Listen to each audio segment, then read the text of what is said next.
Hello everyone, स्वागत है दोस्तों आपका मेरे चैनल पे। मैं प्रशांत कुमार शुक्ला, एडवोकेट। साथियों, आज के वीडियो में हम लोग बात करेंगे मध्य प्रदेश हाईकोर्ट का एक और इम्पोर्टेंट लेटेस्ट जजमेंट के बारे में, जो आईपीसी की धारा 376 का सब सेक्शन 2 और 506, जो इस व्यक्ति के खिलाफ जो एफआईआर दर्ज थी, जहां मध्य प्रदेश हाईकोर्ट ने इस एफआईआर को रद्द कर दी। आइए जानते इस इंपॉर्टेंट जजमेंट को। वीडियो शुरू करने से पहले अगर आप मेरे चैनल में पहली बार है, चैनल को जरूर सब्सक्राइब करिए, लाइक करिए, शेयर करिए, कमेंट करना तो मत भूलिए। अगर किसी केस से रिलेटेड कोई भी क्वेरी हो तो कॉल पे भी अपना अपॉइंटमेंट बुक करा सकते हैं। तो चलिए जानते हैं इस इंपॉर्टेंट जजमेंट को।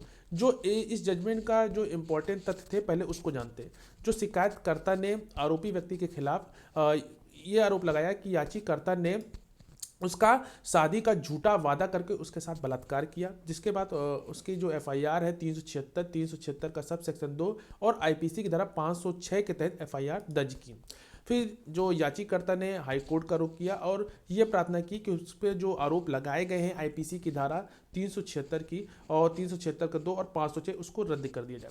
तो याचिकाकर्ता के तरफ से जो वकील ने यह तर्क दिया, उसने काफ़ी सारे सुप्रीम कोर्ट के फैसलों का हवाला दिया और ये बताया कि जो घटना घटी है उसमें यह सहमति से संबंध का मामला है, इसलिए इसे बलात्कार का अपराध नहीं बनता है। बलात्कार की कथित पहली घटना से एफआईआर में 8 साल की देरी हुई है। शिकायत में आरोपों के अनुसार 28/1/2015 को जबरदस्ती बलात्कार के बावजूद अभियोजक ने शादी के वादे पर याचिकाकर्ता के साथ शारीरिक संबंध जारी रखा। इससे यह पता चलता है कि दो वयस्कों के बीच सहमति से बना यह संबंध था।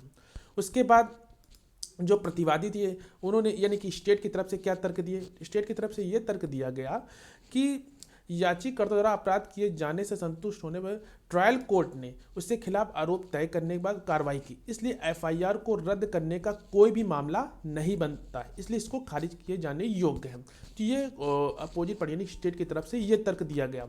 उसके बाद न्यायालय का क्या तर्क था, आइए वो जानते हैं। न्यायालय का जो तर्क था, ये उसने दोनों पक्षों को सुना और ये कहा कि इस मामले में अभियोजन अभियुक्त द्वारा शादी के झूठे बहाने पर आधारित है।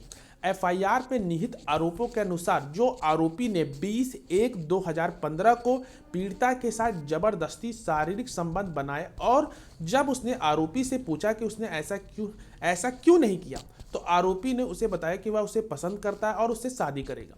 इसके बाद आरोपी ने शादी का झांसा देकर कई बार उसके शारीरिक संबंध बनाए। फरवरी 2023 में उसे पता चला कि आरोपी कहीं और शादी कर रहा है। उसने आरोपी से शादी करने के लिए कहा, जिसमें 6/4/2023 को आरोपी ने उससे शादी करने से भी इनकार कर दिया। उसके बाद 22/4/2023 को उसने एक लिखाई शिकायत दर्ज की। तो ऐसा कोई भी मामला हो सकता है जहां अभियुक्त आरोपी के प्रति अपने प्यार और जुनून के कारण जो रिलेशनशिप के करने के सहमत हो, ना कि केवल आरोपी द्वारा उसके साथ कई गलत बयानी के कारण, जहां आरोपी उन परिस्थितियों के कारण रिलेशनशिप करने के लिए सहमत हो जो वह नहीं कर सका, पहले से ही यह सोच लिया था और या जो उसके नियंत्रण से परे था। ऐसा करने का हर इरादा होने के बावजूद उसे शादी करने में असमर्थ। ऐसे मामलों में अलग तरह से व्यवहार किया जाना चाहिए और किसी आरोपी को बलात्कार के लिए तभी दोषी ठहराया जा सकता है जब अदालत इस निष्कर्ष पर पहुंचे कि आरोपी का इरादा गलत था और उसके गुप्त इरादे थे। तो ये एक इम्पॉर्टेंट बात अपने न्यायालय ने अपने जजमेंट न्यायालय में तर्क में कही। उसके बाद जो आरोपी व्यक्ति के खिलाफ जो एफआईआर थी उसे उसको क्या नाम है, मध्य प्रदेश हाई कोर्ट ने उसको रद्द कर दी। तो ये एक इम्पॉर्टेंट जजमेंट जो कि हाल ही में आया है और आशा करते ये जजमेंट आपको समझ में आया होगा। अगर आपकी कोई भी क्वेरी हो तो कमेंट बॉक्स में जरूर पूछिएगा। अगर इस केस से रिलेटेड या जो जजमेंट से रिलेटेड कोई भी क्वेरी हो तो आप वो भी कमेंट बॉक्स में जरूर पूछ सकते हैं। और अगर आपको केस समझना है या जजमेंट समझना है तो आप इसको पढ़िए, डिस्क्रिप्शन बॉक्स में इसका केस टाइटल दे दिया जाएगा। तो मिलते हैं एक next video next judgement series के साथ, तब तक के लिए धन्यवाद।